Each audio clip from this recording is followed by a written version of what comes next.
Welcome to the What I Meant to Say podcast. I'm your host, Wendy Jones, founder of Be Better Media and a mom of four, passionate about human connection. Some of these stories contain sensitive content about real life events, and all of the information in this podcast and from anywhere on the Be Better Media website is for informational purposes only. If you find that you need help, which we all do from time to time, please reach out to a licensed professional for help. At the base of any resilience story is a reckoning we must have with ourselves. Case's story caught my attention because of the beautiful way he has chosen to tell his story through health, creativity, and movement. Come hear what he has to say about writing, plant-based living, and functional movement, and how they created a path from depression to alignment with his own mind, body, and spirit. And with that, a deeper connection with the world around him. Well, I am so excited today to be joined by Case Bradford. One of the things I love about social media is it actually does connect you with some really cool people that you may not have had the chance to meet otherwise. Case has embraced creativity and movement and nutrition to transform his life and connect with others. And I noticed that and just really wanted to have a What I Meant to Say conversation with him. So thank you so much for joining me today, Case. Absolutely. Thank you for the wonderful intro. Happy to be here speaking with you and looking forward to our conversation. Oh, I love it. We're doing this via Zoom, and I can, your aura is like the smile, your presence shines through cyberspace. So it's pretty cool to feel that. And let's just get started. Like, tell me about where you grew up and, how you got into this space where you are now. I grew up in Bradford, New Hampshire. So it's about an hour north of Boston, a little suburban town. It's very snowy and cloudy. Some people don't know this, but New Hampshire is a state. It's in between Maine and Vermont. And it was a quiet town. I had a nice upbringing. Had a twin brother. Mom and dad still live in the same house that we grew up in. So it was great in a lot of ways. And now I find myself in Los Angeles. I'm in Santa Monica. I've been on this planet for around 32 years. So it's been a bit of a ride, and I'm glad to be where I am now. I know there were certainly points along the way where I never would have thought that I'd be where I am now. So it's great to be along for the ride on the journey, and I'm happy to be speaking with you here today about all this. So tell me, okay, so a twin brother, are you identical or fraternal? We're fraternal. I actually say that there's a third option called opposite twins, and that's what we are. So we're very, very different in a lot of ways, which was interesting. A lot of people wouldn't have guessed that we're even related if we're hanging out and together. Wow. That I'm sure that puts a dynamic on the way you grow up. And did you guys always get along?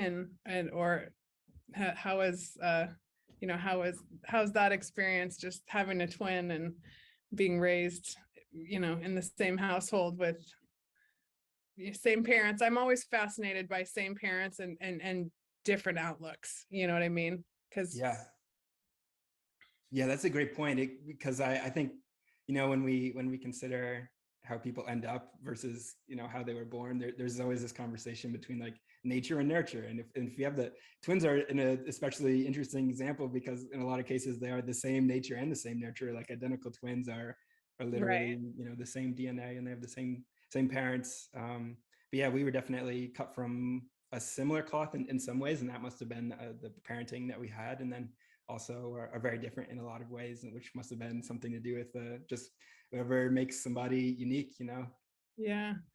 Did you play sports growing up? Yes. Yeah, I played pretty much all the sports. Just really gravitated towards some of the more I guess aggressive ones, like football and lacrosse and wrestling. I think I had a lot of pent up anger that was really helped to be released through those activities. Yeah, definitely. I know I can relate to that. Just the physical exercise and being able to move and be an athlete, and then what it teaches us about life is so much a foundation of how I started having these conversations. And but also just realizing that there's such a difference between sports and being driven and actual functional movement and feeling our bodies and allowing that sports sport or movement to be something that opens us up to bigger possibilities for ourselves. And I think, to just a little bit that I've been exposed to what you've been doing, that's something that has seems to resonate with you too. So can you tell me a little bit about like what you see as the difference in your sporting experiences versus what you're doing now with functional movement? Absolutely. Yeah, it is.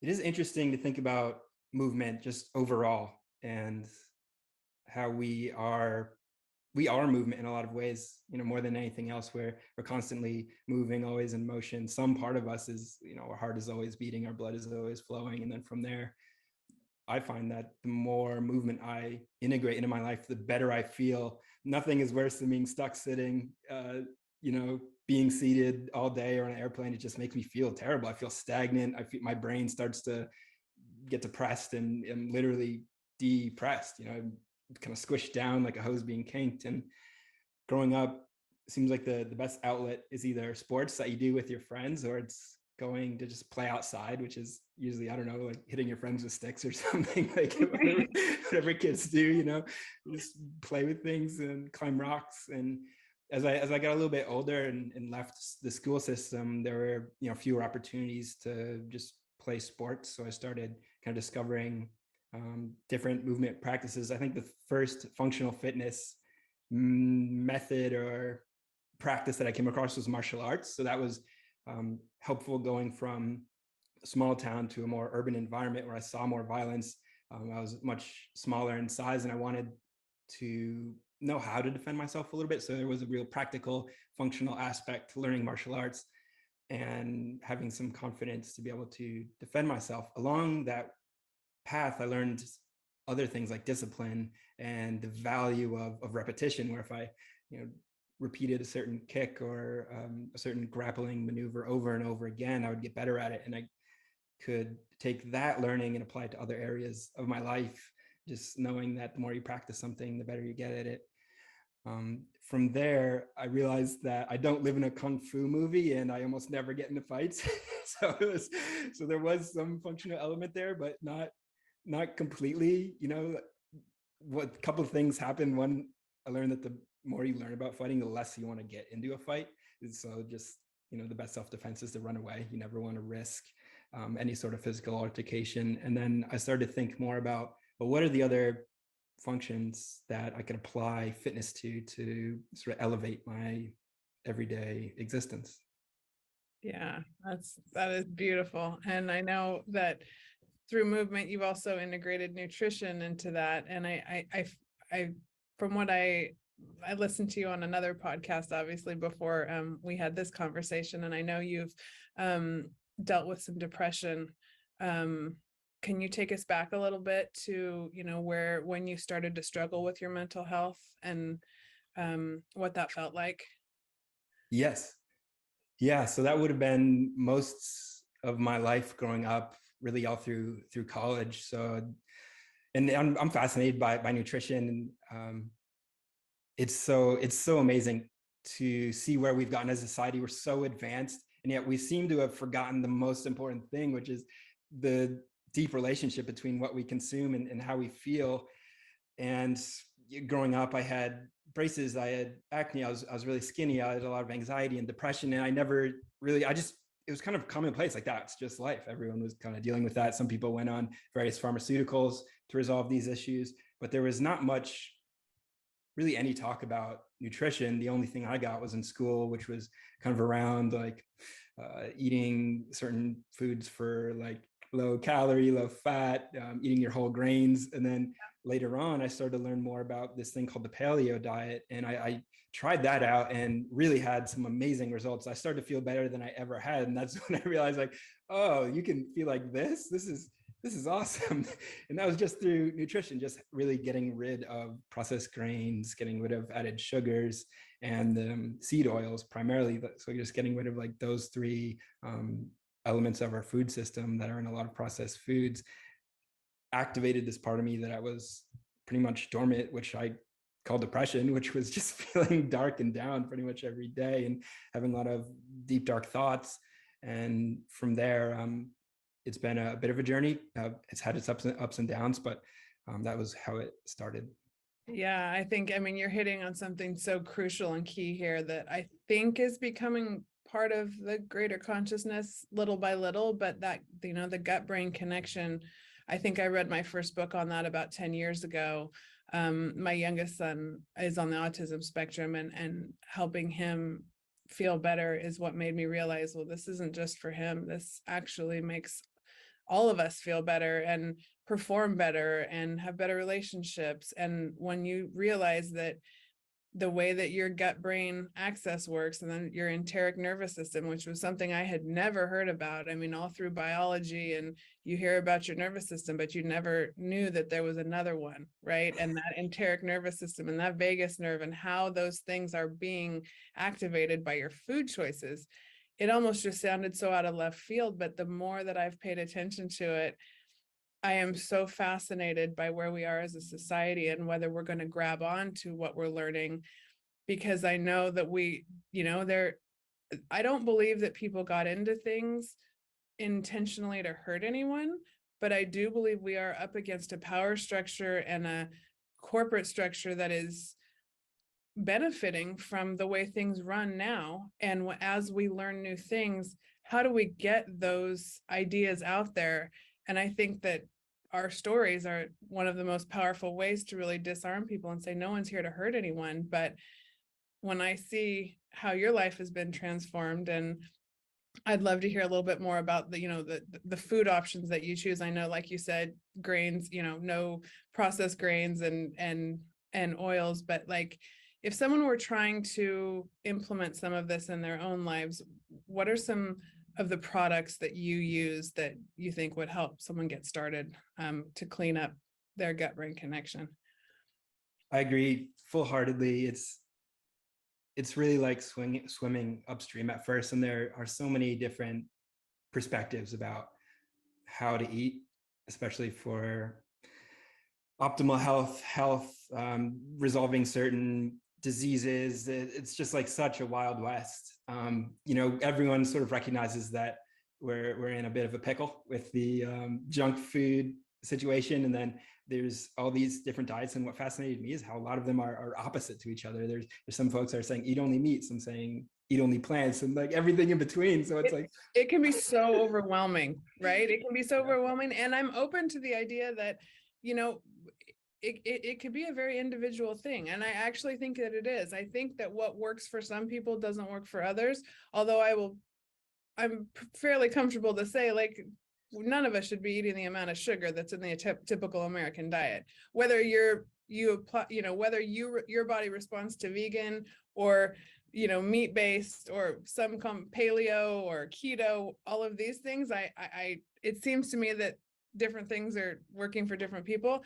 But the sugar epidemic across the board, I am like, talk about being in a pickle. We're really creating a lot of inflammation in our systems and harming that gut-brain connection. So I assume you're eating a low sugar diet.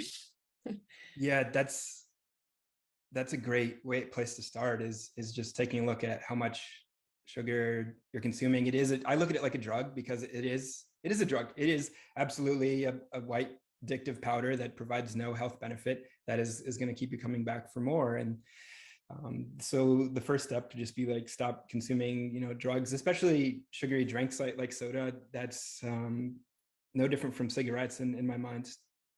No different from cigarettes, and we're giving it to children a lot of times. It's really pretty sad how accepted it is in modern society. And I also agree completely that everyone is unique. There's this book called Biochemical Individuality, and it goes into how unique we are. We all have awareness of our fingerprints. We've got 10 different funky designs on our phalanges. 20 actually, if you count all the phalanges, fingers and toes. And that's one aspect of what's unique about us. You can dive deeper than that. Our liver, our pancreas, our digestive system, our heart, everything is very unique. Some people need 5 times the amount of vitamin A that other people need. So to say that there's one way to eat that's going to be fit for the entire human race is completely insane. So what I've come to believe is that inside all of us is this thing called intuition that I think everyone has some sense of what that means. And you can tap into that to know what to eat. You can follow your cravings. Once you align your body to whole food, minimally processed food, you can just follow your cravings. You'll crave beef, maybe you'll crave chickpeas, maybe you'll crave rice, maybe eggs. And you can really follow that to find a comfortable eating pattern. And I think the first step to that is going to be getting rid of the processed food, heal your gut-brain connection, like you said, and that will help you access your intuition, which isn't talked about so much on the mainstream science, but it's so true. It is so true. And it's like I never realized until just recently how incredibly really true it is that when someone says trust your gut, and that ability to trust your gut, you think that that's some woo-woo concept, and it's like, no, it's actually ground in our physiology to be able to trust your gut. And so how healthy can we make our gut so that it is giving us good information so that we can make those choices? Because the truth is, and this is something that a through line that comes through, and I want to get to your writing because I'm a writer too, so that's the other thing that really attracted me to this interview. But for me, when I write, I've always had this through line of the soil under our feet, the food that we eat, the individual that it nourishes, the relationships that individual is then able to have, and in friendships and families, and how that plays all the way out into society. And I don't think that we're looking at it from this holistic standpoint. So often we get stuck in one of those places, and it's like, no, but honestly, what is in the ground is what is coming out into the world and into the air, and it's so integrated and it's so connected that it feels so big to me sometimes. But when I see what you have created between creativity, movement, and nutrition, you see how that just it illustrates exactly where I see the hope in the world at this point. Like, if we can get a hold of these things, and that when things feel out of control, these are the things that I always go back to. So I know you're a writer, and tell me a little bit about how you got into that expression of yourself. That was really well said, really, really beautiful. It gave me the chills. Thank you. Yeah, just thinking about everything from a holistic standpoint. What gives our food value, what gives us nourishment, it does all start in the soil, and we evolved from microbial life in the soil. So that, those are our forefathers in a lot of ways, our ancestors. And I believe at our core, we are creative beings. If you go back even further, we emerged from somewhere, somehow, and that was a creative act. And we're sort of the outpost of that. We're the far-reaching fractal tendrils of some unfolding matrix of life. And when, at least in my experience, as I became well nourished, as I started to access the magic that's happening in the soil, I started to feel more of that magic in myself, just the urge to make things and create things and consume less. So writing was, and still is, a way that I'm able to help clarify my thoughts, and kind of just an easy way to create that I enjoy. I've always been fascinated by words and the way that we kind of communicate and express ourselves, and kind of make these little letters and symbols to kind of communicate our ideas, which it can really feel like such a jumbled mess in our minds. And then just being able to get it out on paper. And a lot of times I feel like something else comes through, where when I'm writing well and when I enjoy it the most, I feel like I'm not writing at all. And there's this something often called the muse kind of comes and flows through, and feeling that just is really enjoyable. I just love it. So reminding myself how good that feels, and returning to that method, to that process, to that practice as often as I can, just brings a lot of joy into my life. So that's why I do it primarily. Yeah, and I love what you're hitting on there with the, creating being greater than consumption. And I'd love to dig into that a little more, because I think, we're living in LA, California, American society, capitalism. I'm super, super curious about a conscious capitalist conversation these days, because I'm an American, and I'm proud of being American, and I love where I live. But, we do have to find that deeper meaning in our economy. And I think that hitting on that creation instead of consumption is such a place where we could drill down and maybe get some movement on creating meaning behind what we're consuming. So I'd love to get some of your thoughts just on that concept, or go a little deeper on consumption or creativity over consumption. Yes, I agree 100%. We are certainly over consuming on an individual level, person to person basis, and you see that manifest globally with the way that we are using too many natural resources at too great a rate. I think the most visual example of that is just deforestation. But you could also look at all the plastic in the ocean. There are so many sad examples, and to begin to have a conversation around just reversing that and regenerating the world around us definitely does start with creating a better world, creating the more beautiful world our hearts know is possible, which is a phrase that Charles Eisenstein uses a lot in his book by the same title, which really inspires me. Such a beautiful phrase and a great way to think about life and action and commerce and conscious capitalism. Is a big reason why I moved to California from the East Coast, because it was such a prevalent movement out here. And it's just a way of doing business that improves everything and helps everybody. There's a triple bottom line. You're helping, you're making money, you're helping people, you're helping the planet. I believe it was started by John Mackey, the founder of Whole Foods. He took his little garage grocery store, to this giant enterprise, multi-billion-dollar enterprise. So he really proved the method. He was like, hey, this works. Like you don't have to be a cutthroat capitalist. You can help people. We can help the planet. We can do things the right way and still make money. And it's such a inspiring concept, and we can integrate those ideas into our everyday life if we really stop to think about what we're doing and how we're doing it. Yeah, I love that, and I agree with you 100%. It's part of the reason why I've launched into the podcast and some of the other productions we're creating, is just to really put deep connections behind people who see the value of deep meaning and behind what we do. And one of the ways that I love, practically speaking, that another thing I saw on Instagram is that you are picking up plastic, and you're on tell me about that mission and how you practically, walk the walk of what you're talking about right now.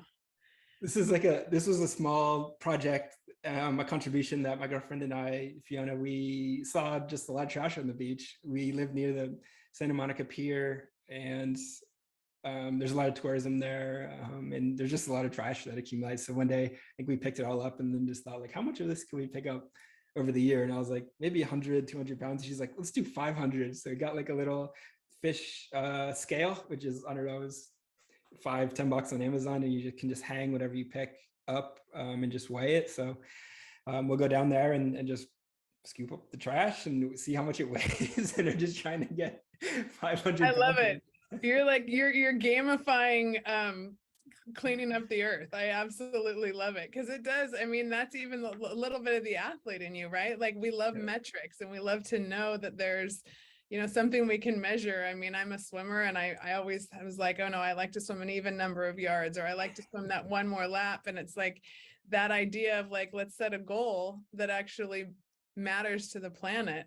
And then, a way to spend time together. Like there's just so many beautiful things about that. And I loved that post that you put up, and you always put great words to it. So it's really cool to see people that don't just talk, but there's action behind it. And I think that's the way people learn and are inspired. So my hat's off to you on that one. Thank you. Really yeah, it's a small thing, but it is surprisingly fun. It's something that you can do with anyone, and it's a decently good workout. Like you're doing a lot of squats, especially if you're getting like getting back to that functional movement. Yeah. I love it. Yeah. I love it. Well, I wanted, I'm going to pull up one of your, I want to pull up some of your words, and just maybe you can give us some insight, because I just think that you put such beautiful words on some of your posts here. And okay, these are some of Case's words that I just was so drawn to. but and you'll have to watch the video because the functional movement is incredible. But head game. Don't get it twisted. Magic happens. Remember to believe because magic happens. Don't trip. Hold fast to your beliefs in yourself, your mission, your vision. One life, make it happen. Easy, simple. It is a breeze, belief, breeze at your back, wind in your sails. Dwell not on your fails. Each is a learning lesson, boosting your wisdom, all progress, always winning. And my blog is called The Optimist Journal. And I do truly believe in optimism because we're either grateful or growing, right? I mean, there's always something to be grateful to be grateful for in even the most difficult circumstances. And when I read those words, I was like, gosh, this is so aligned with optimism and how we grow through even the hardest things. And so I just tell me a little bit about your views on optimism. I believe that part of my perspective on optimism, I learned practicing jujitsu. I want to say Henna Gracie has a saying that there's no losing in jujitsu, only learning. And that's certainly something we can apply to life. I think in the school system, we learn, if you get an F or if you get a D, you're bad, and you should be ashamed of yourself. But once you get out of the school system, you start to, life is certainly going to deal you some losses, some setbacks, some blows, and from what I've found in my life is that if I sit there and I dwell on it, if I feel bad, if I feel ashamed, as if I got an F on a test, then it hurts twice as much, if not more. It can become a real setback, a real rut that you get stuck in for years. Even some people never leave those ruts. They dwell on their regrets forever. And they turn to alcohol and they go down this whole downward spiral that was triggered by their belief about what it means to not hit the mark. And there's this other way of looking at the world, which is, no, this is just a lesson. You're learning. You made a mistake. Think about it, contemplate what you could have done better. Maybe it was nothing. Maybe it was just fate, just bad luck. Then you can go back out and try again. And if you believe in yourself, which is a real powerful force of nature, just having this mental switch turned on, just saying, I'm going to succeed. I'm going to do what I see in my mind's eye. I'm going to manifest my vision into reality. The optimism piece of that is such a powerful current. If you combine belief and optimism, this has been studied. Optimism is one of the most powerful mindsets to create long-term success in life. So just looking at losing as learning, then you're always winning. Hey, I hope you're enjoying this chat as much as I am. For more great content, courses, and lifestyle, go to bebettermedia.tv. That's so true. So true. Was that something that you feel like you always had, or do you remember like was it a switch that flipped that was like, no, I believe that I can create the life that I want to create? Yeah, it wasn't something that I grew up with or always had. I was probably growing up, it's like a little bit above average, still am probably just a little bit above average in most ways. I think I'm starting to lean into my gifts a little bit more as I kind of practice what I preach around this, where I'm believing and I'm taking action, and I'm seeing it unfold in ways that I wasn't expecting, and that I am sort of verifying the process. So this has built up over time. When I was living in the East Coast, I think that's where I was probably near my lowest. I was working at a soul killing job. I just left college, and then I just had the idea, the belief that I wanted to move to California, live by the beach, and work at a cool startup that's in the conscious capitalism space. And then I look back now and I think, wow, I made that happen, and it wasn't an accident. And now the thought process is, okay, what can I do next? What's the next cool thing that I could create with optimism and belief? And I'd love to hear your experience with it as well, because I think it's such a powerful story to share, especially when things can seem dark. I think if you look through the wrong windows, like our phones out into the news. So I'm curious to know what your experience was with it too. Amen. And thanks for it's amazing. I love these conversations. I look back a lot on, I grew up a news junkie. I lived in a family that we had my dad was in politics, but a grounded man who went into politics for public service, not the way that I view politics today. And over the last 20 years, basically since 9/11, which we're coming up to that anniversary this weekend, when we went to that 24-hour news cycle, I always tell people everything changed when the news ticker became a 24/7 presence. And we had to fill the news cycle, and it became this place of anxiety and selling airtime. And I had to just turn it off. I was raising kids and I didn't like them hearing what was going on. And over time, I switched to, I really gravitated toward the podcast world because I was like, wow, there's a whole parallel universe out there of believers. And it's not what I'm seeing on television.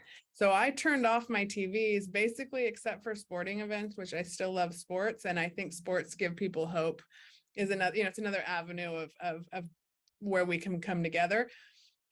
But that podcast, opening ourselves up to deeper thinkers that really want long form content and these kind of conversations. And not that everything should be commentary, but I do think that, what you're doing, what I'm doing, there's still so much science behind what we're doing. And I think that's important.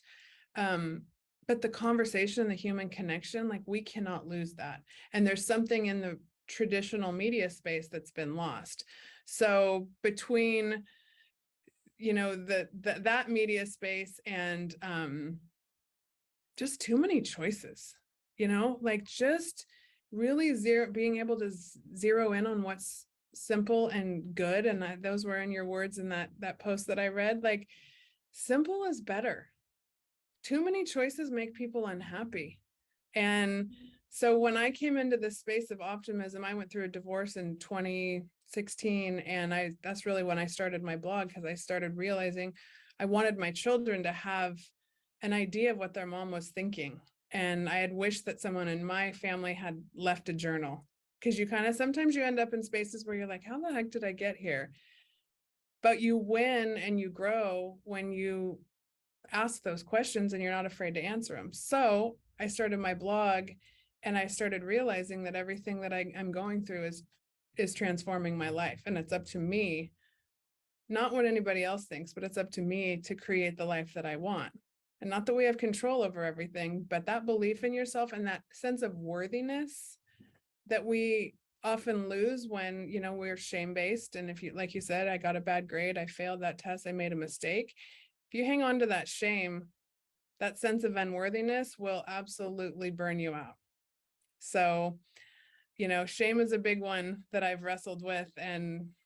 But through this journey, optimism's been at the base of everything. And I think it's the energy that gives us the drive to go forward. So yeah, that's, it's a big one for me, and people know it. Like, it sticks. And I don't like the idea that, people will say, well, it's rose-colored glasses. Well, only if you don't back it up with the discipline and the work that obviously goes into making your life a conscious place, that, you're making things happen. So, yeah, I would, your day job, I would love to know, are you working in a place that kind of supports a growth mindset and an optimistic mindset?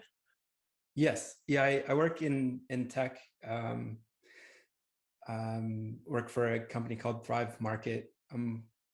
And so we're working to make healthy food easy and affordable for everyone. Obviously, my presence online has nothing to do with that, but I've always, been drawn to companies that are making a positive change in the world, since having some experience working for a large financial firm that was basically just making rich people richer. And I think a lot of people are sort of stuck in that. And then if you're giving the bulk of your energy and bulk of your day, your time, your life to these organizations that don't align with your own beliefs and values, that can be a real soul suck.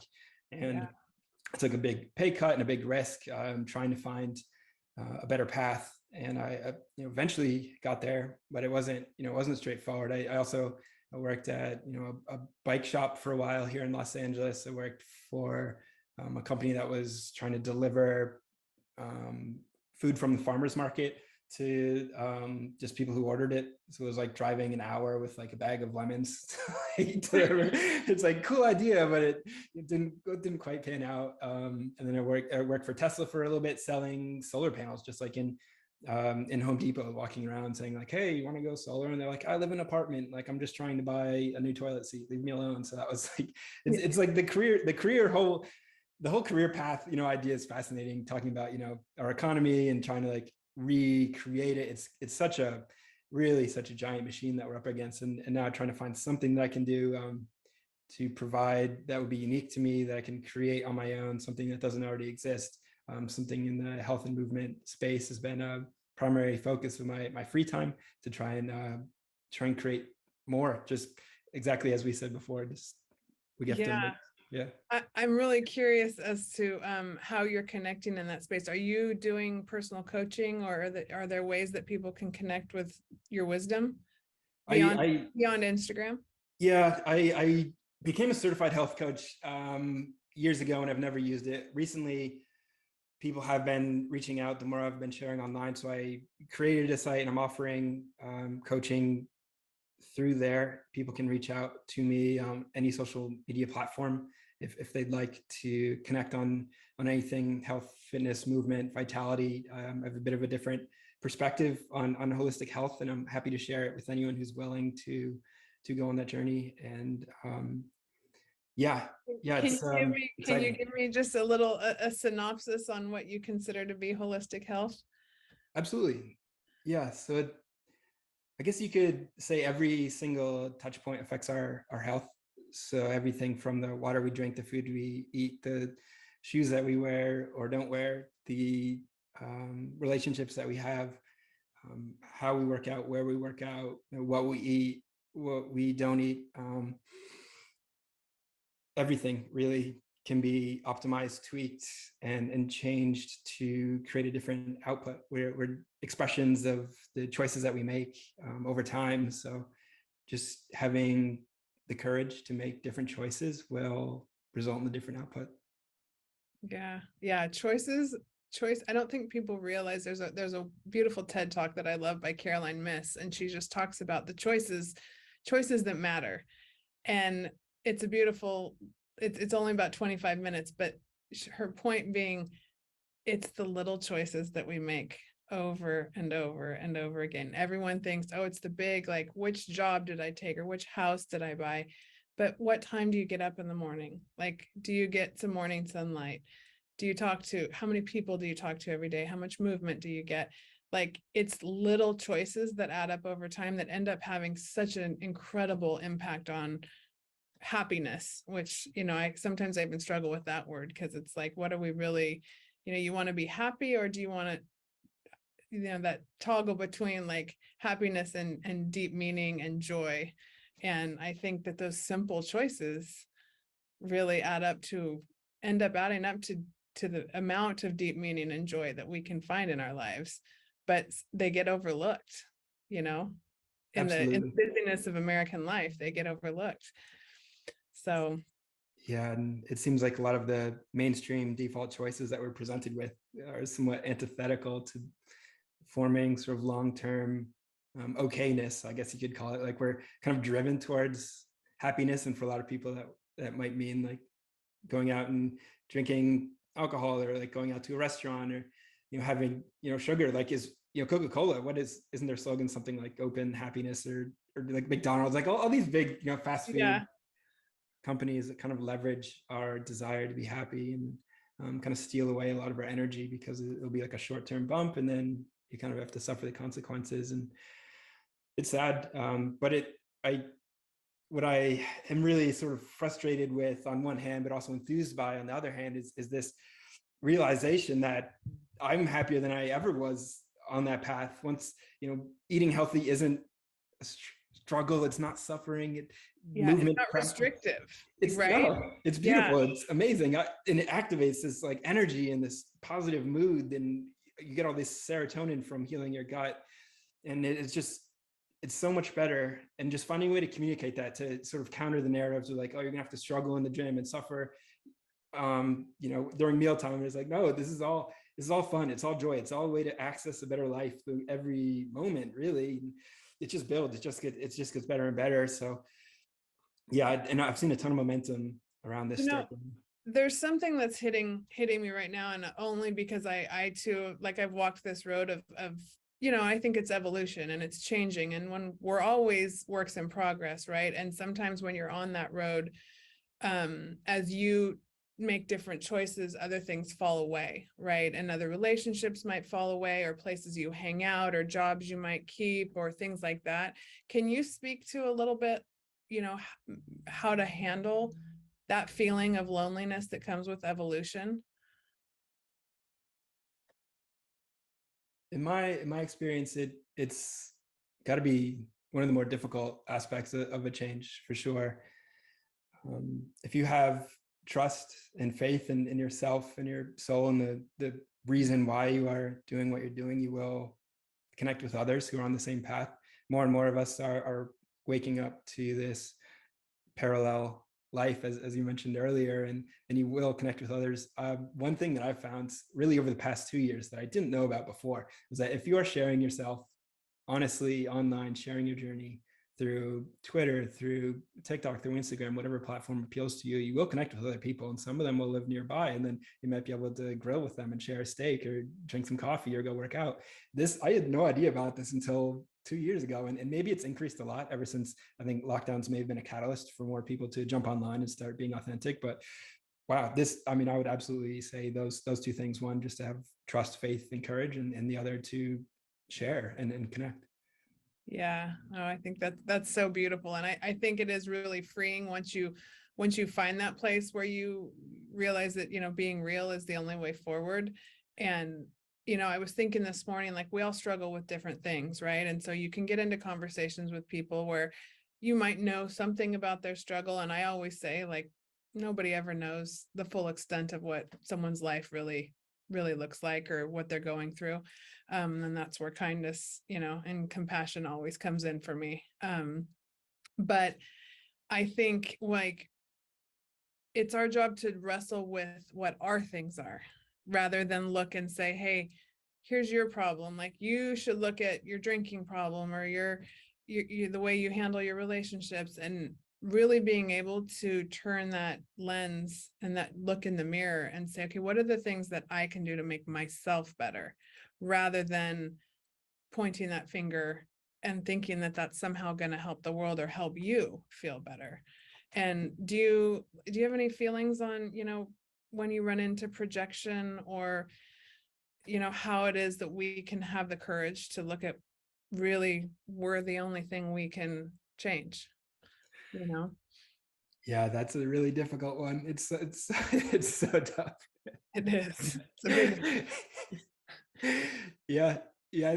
I think just like reminding yourself, what was it? I guess Gandhi said it best. It was like, just be the change you want to see in the world. And I guess having some space to kind of contemplate yourself. It's so easy to, I'm going to butcher this quote, something about seeing the log in someone else's eyes, do you know that one? Yes, is the splinter. Yeah, it's easier to focus on the splinter in someone else's eye instead of removing the log in your own. Yes, absolutely. Yeah, and I think that was like Jesus who said that, or Yeah. like it's in the Bible or something. So this is like Yeah. a deep-rooted human problem, and like I don't know if anyone really has a good answer for it, but with a lot of these deep-rooted human problems, like I find contemplation is super helpful.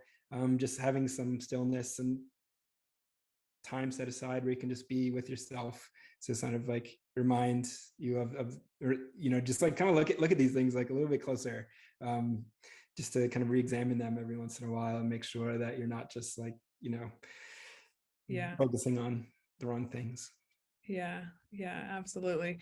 One of my favorite questions I like to ask people that come on What I Meant to Say is, if as you look back on your life, and when I also love seeing like your younger than me, and I love seeing people of your generation making these evolutionary steps and learning things younger than I learned them. I'm super driven by that, so it's really cool to see. But I'm wondering what piece of advice you would give to your younger self. It's a deep question. Yeah. Oh gosh. I guess I would encourage him to tune in, to look more within my own intuition, my own soul. Look, pay attention to the subtle shifts in energy, and pay less attention to what others are doing. Pay less attention to the crowd, to the advice that is shared by experts, and really spend more time delving into your own beliefs and your own intuitions and your own calling, your own vision, especially at a younger age. I feel like the people who are having the best life are always kind of in tune with that. And it's something that I didn't quite catch on to a little bit later in my 20s. And it's been powerful. So that would be a big one that I'd like to try and share with as many people who would be receptive to it as possible. Yeah, well, I think through your coaching that might be, and and obviously through your social media reach and the wise words you put out there, you're doing it. So I and also seeing like the work that you're doing on yourself and the way that you live your life, I'm wondering, what is your vision? What's your hope that your evolution, what is that your evolution is going to bring to the world? Like, what is your hope that you will connect with beyond yourself?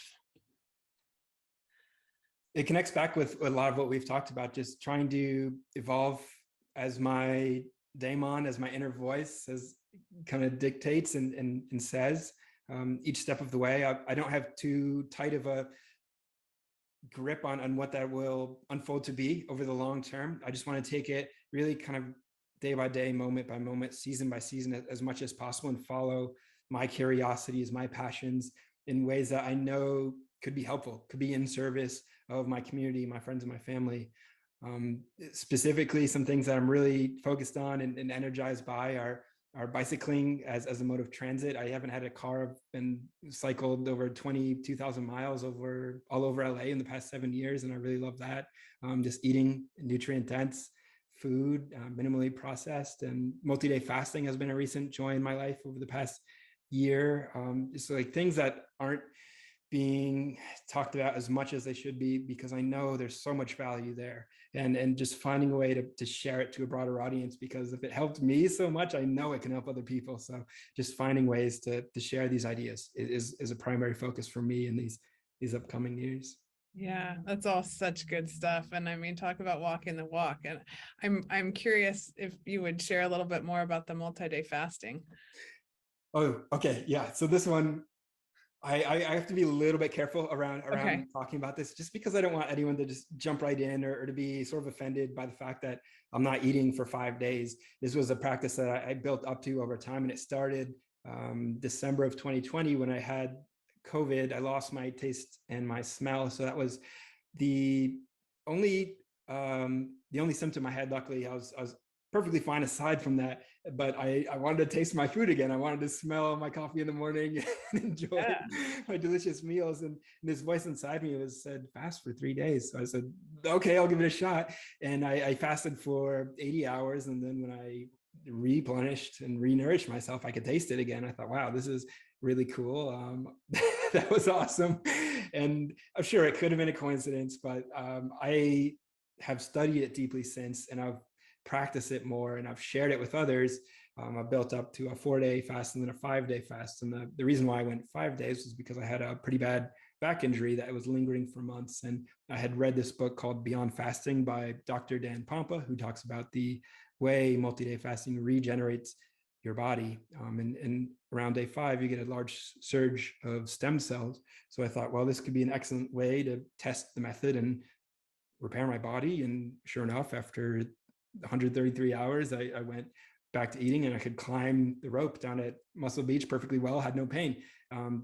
Most recently, did a summer fast of 3 days, was joined by around 20 other people, and nothing but positive reviews. People, it's amazing how good you feel when you let your body rest, repair, and regenerate for a longer period of time than mostly everyone is used to. And there's a deep deep history, mostly in spiritual traditions around fasting as a method of up leveling your body and mind, and really is powerful.